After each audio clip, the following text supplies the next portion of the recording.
Hello, everybody. Welcome back. Today, we're going to continue our conversation about the Roman Republic. And in fact, it's going to start being known as the Roman Empire. And there is a difference between republic and empire. So we're going to start talking about that today.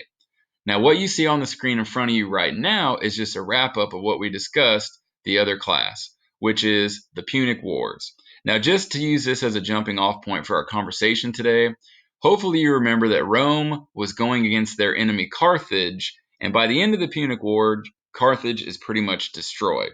And in fact, Rome is going to continue to try to expand, and they're going to attack other places such as Greece, places like Asia Minor, which is over here in this corner, and Africa, as well as obviously places over in Europe. Okay, so you would think that Rome was going to be faring pretty well at this point because they had just won the Punic Wars. However, there's going to be a big issue with leadership in Rome at this time. Now, if you remember what we talked about a few days ago, Rome has a pretty complex government structure. They have a big assembly made up of a bunch of people. They have a Senate made up of hundreds of senators, and they have the two consuls at the top. So, technically speaking, you have three layers of government, but you have two people, hundreds of people, and even more people in the assembly. So, there's going to be an issue of who really is in charge, and it's going to lead to a lot of infighting and a lot of arguments. And that's going to lead us to what we're going to discuss today, which is known as the First Triumvirate. Okay? The First Triumvirate is an actual government structure that we're going to get into. Now, what you all see on this slide is going to be what's similarly created in your notebook. Okay, so I have all these different layers that we're going to build as we go down the page. I only have them color coded so that we can see what goes with which arrow, but you guys don't have to use different colors unless you really want to. The map as well does not have to be added to your notebook page. It's just there as a reference point. Okay, but let's start from the top of our page and let's go ahead and add First Triumvirate. Now, while you're writing that, let's talk about what the word triumvirate actually means. I'm assuming that some of you all could figure out by now that the triumvirate actually has something to do with the number 3. And you'd be correct. So what we're going to do is we're going to add the 3 people in this triumvirate to our notebook at the top. So the first person in the triumvirate is pretty well known, and that is Julius Caesar. So we can add him. The second guy in the triumvirate is Pompey, and the third guy is Crassus. Now, at this point, if you guys really want to draw a picture of these guys, knock yourself out, but you don't have to, as long as you have their names in this placeholder next to the red arrow. So we need Caesar, Pompey, and Crassus. All right, let's get back to the word triumvirate for a second and talk about why they would use this structure in the first place. Well, the reasoning was we can have 3 people in charge of Rome so that if we want to make decisions, there will never be a tie. So if one person, let's say Caesar, and another person, let's say Crassus, want to do something or pass a new law, then Pompey kind of gets outvoted. And that is what they thought was going to be the best idea for this triumvirate government structure. Okay, you guys can probably already figure out at this point that having 3 leaders is not necessarily going to be the best idea, but we'll get there. Okay, now, aside from splitting the work and the leadership 3 different ways, the Romans also split the empire in 3 different sections at this point. So what I'm going to do with these blue locations is I'm going to tell you which person was in charge of that particular area, and then I'm going to show you on the map where they are just to give you a frame of reference. Okay, so let's put them in the right order. First of all, Julius Caesar is in charge of what's known as Gaul, which is modern-day France and part of modern-day Belgium. Crassus is in charge of Syria, and Pompey is in charge of Spain. So if you want to real quick, before I add them to the map, let's add Gaul, or in parentheses you can put France. Pompey has Spain, and Crassus has Syria. So let's add those to our next layer here real quick. All right. Now, I'm going to bring them over to the map just to show you in relationship where they would be located. So here's where they would be on a map. The Mediterranean Sea is in the middle here, and the country of modern day Italy is right where this little boot is, and Rome is right where I have my little crosshairs. So you can see a few things now. You can see that Crassus is kind of detached a little bit because he's way over here in the bottom corner. So if you wanted to get in contact with Crassus, it took a while to get from where Rome is to go all the way down to his part of the empire. The other two guys look like they're pretty close, but in reality, Julius Caesar has a bit of an advantage because Gaul, or modern day France, is closer to the center of the entire empire, which is right here again in Rome. So even though Spain and Gaul look pretty much equally distant, this one where Caesar is located is actually closer, and he kind of uses that to his advantage. All right, so for the time being, let's put these locations back over into the chart so that we can continue with our conversation.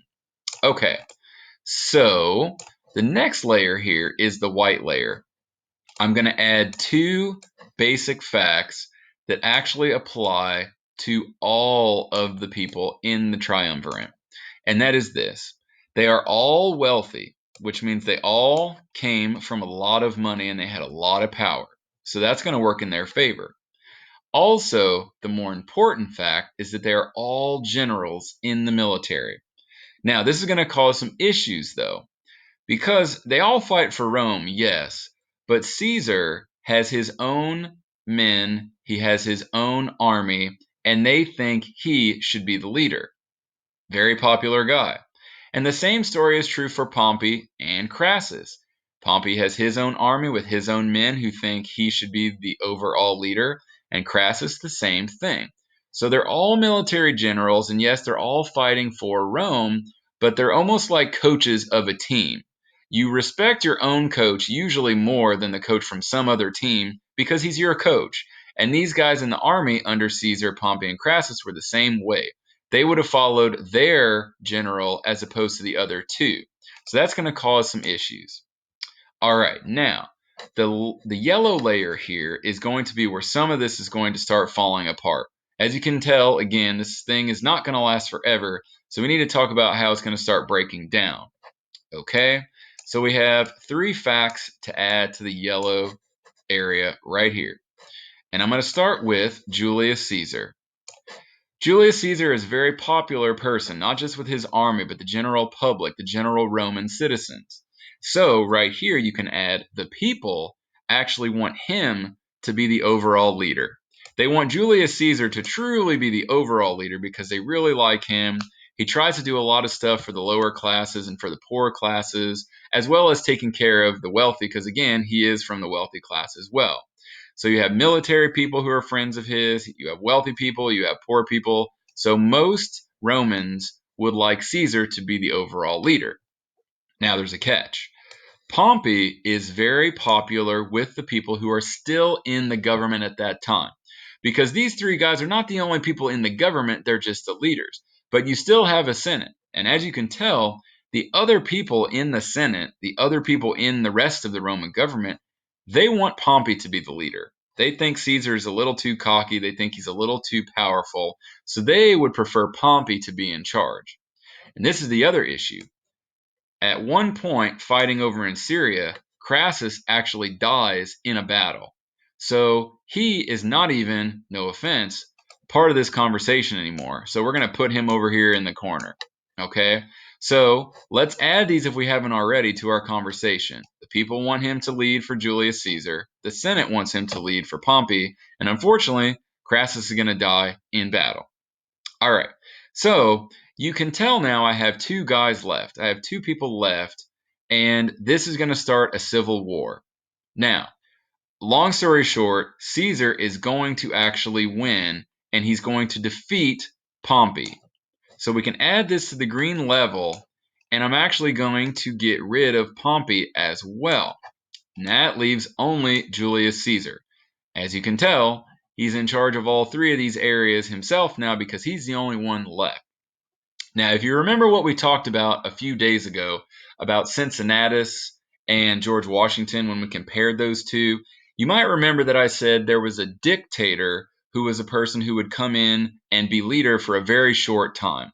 And Cincinnatus was well liked because he came in, was the leader, the temporary leader for the emergency, and then he was done. Well, Caesar is going to one up him, and he is actually going to declare himself dictator, except he wants to be dictator for life. And that's something totally new for this government in Rome. All right. So let's go ahead and add declares himself dictator for life. And let's just talk about where this is heading. Okay, at this point, you don't have a triumvirate anymore. You have Caesar being what we now know today as a dictator, like a person who comes in, takes over power, and he's the only person in charge. Now that's where we get empire from, because he's going to declare himself dictator or emperor, and now we have a Roman Empire because he's the only one in charge of it. Okay, now, over the next couple of days, we're going to talk about the rise and the fall of Julius Caesar. He's clearly well known, but we're going to talk about specifically what he did in Rome and how he doesn't stay leader forever. Okay, and there's actually going to be, after Julius Caesar, a second triumvirate made up of all different people. Okay, so hopefully in your notebook, you've added all this information that we've discussed along the way in the right order, and you also kind of know the flow of what happened in this first triumvirate. Okay. I will talk to you all in the next couple of days about how this is going to expand and change and eventually become a lot different. But for now, like always, I hope you're well, hope you're staying safe, and I'll talk to you soon.